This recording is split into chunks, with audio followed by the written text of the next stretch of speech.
Hello everyone!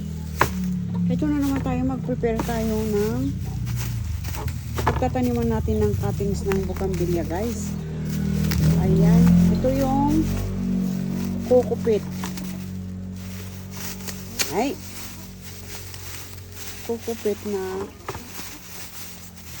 ay, ganyan na. 2 kilo ito, guys. So, lalagay ko na dito sa planggana, guys. Ayan. Kukupit ba to?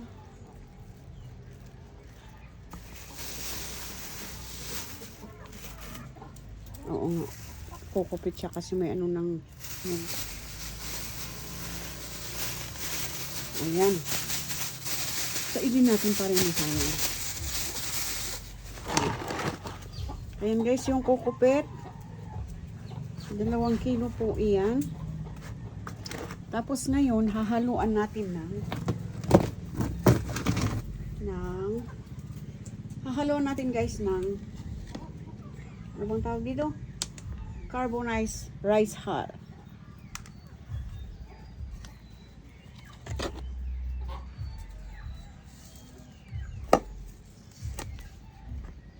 Two.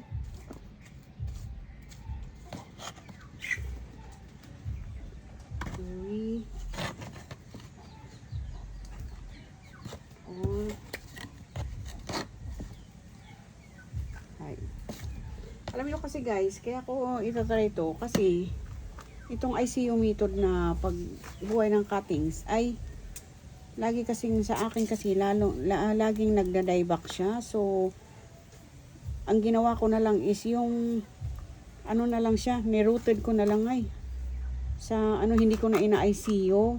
Ngayon pagka hindi ko naman siya in-ICU, guys, ay may nabubuhay din naman. Kunwari, pag ang itinusok ko is 20 na cuttings, nandun lang yung hindi siya 100% na mabubuhay, guys. Parang yung mabubuhay lang doon is nasa 10, ganun, or 5. Depende po sa variety, guys, eh. Kasi meron po yung talagang maselan. Kaya mas maganda talaga i-ICU na natin. Yan. Para makarami tayo. Para maraming mabubuhay, guys. Diba?